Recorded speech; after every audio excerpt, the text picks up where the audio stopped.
Hey guys, how you doing? So something that I've been noticing that's been going on YouTube a lot over the past couple of days is a lot of people are posting like their top 10 best and worst movies of 2010. So I figure, you know what the heck, let's get on the bandwagon. I'm doing it a little bit differently though. Instead of doing the best and worst movies of 2010, what I'm going to do is I'm going to look back on all the movies that I have reviewed this year, take a look at them again, and see if they deserve the score that I gave it. If they deserve a higher score, a lower score, or if I did a good enough job and they belong where I put them. So without further ado, this is the Crunchberry Reviews 2010 Recap.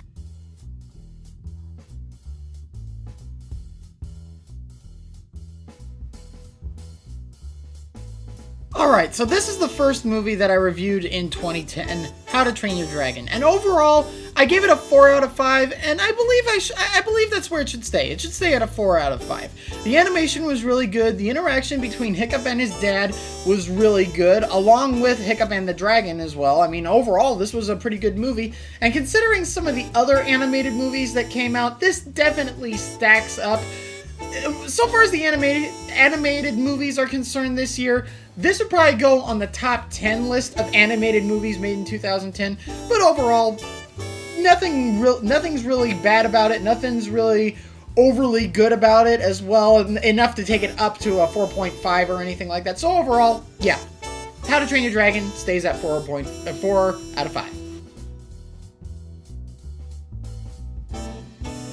Okay, now I will admit, I believe one of the reasons that I gave Iron Man 2 a 2 out of 5 is because I spent $10.50 on this movie for both me and my girlfriend, and it wasn't nearly as good as I thought it was going to be.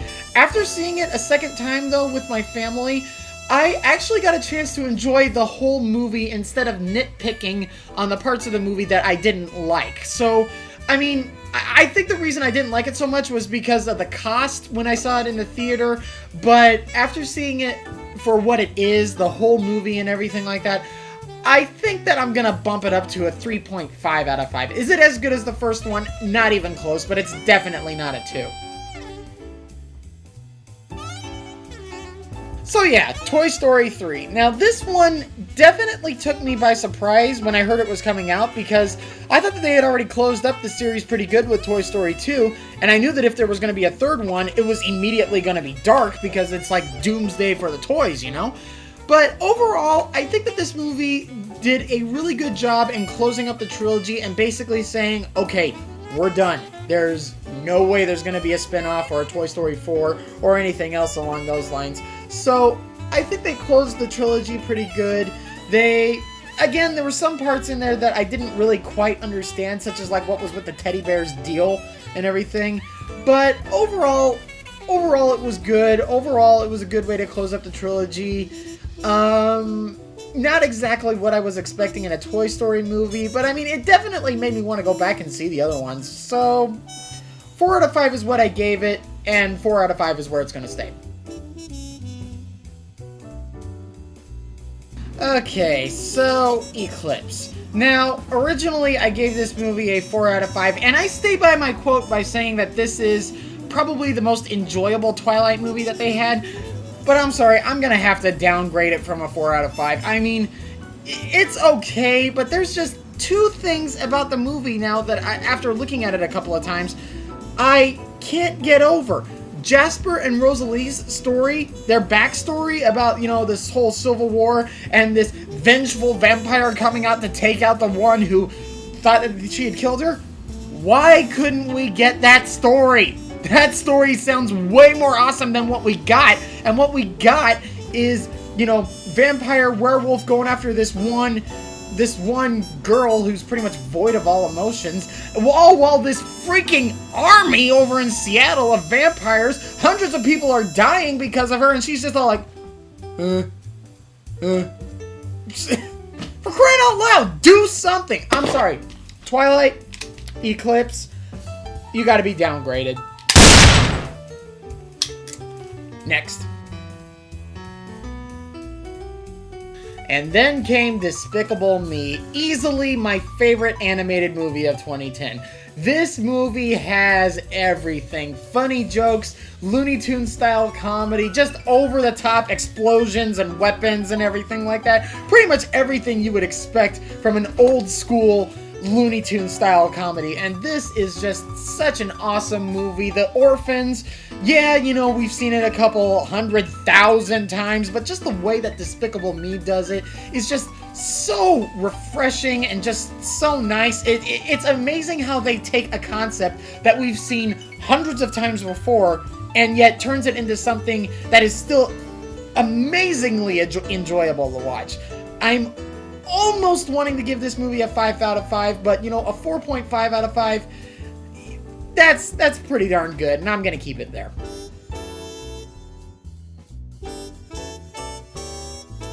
Alright, so then came Inception. Easily one of the most original movies I have ever seen in a really long time. And something that I noticed after taking a look back on this movie a couple of times is that the story is really thick and original, and you can't really step away from at any point or else you're just going to totally miss out. But in many ways, I feel that the story is so thick that it actually kind of takes your focus away from the actual characters. I mean,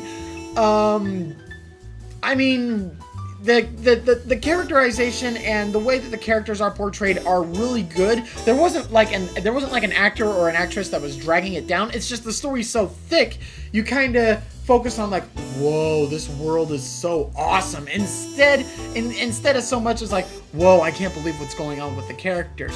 Is that enough for it to go lower than a 4.5 out of 5? Absolutely not. I'm just bringing up this because it's something that I noticed. But this movie easily still gets up there at a 4.5 out of 5.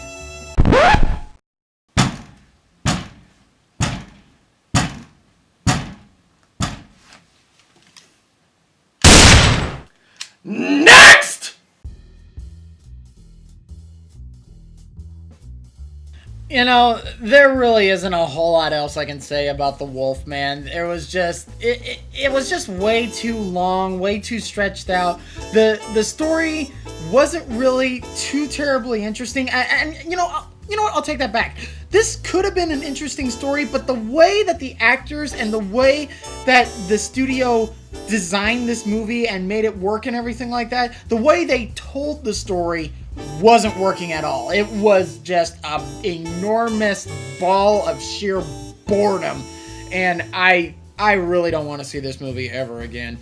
I gave it a 2 out of 5 just because the parts with the wolf in it were actually okay, and that saved it from going from to a 1 out of 5. So, you know, it's not great, but it's a 2 out of 5. Whatever.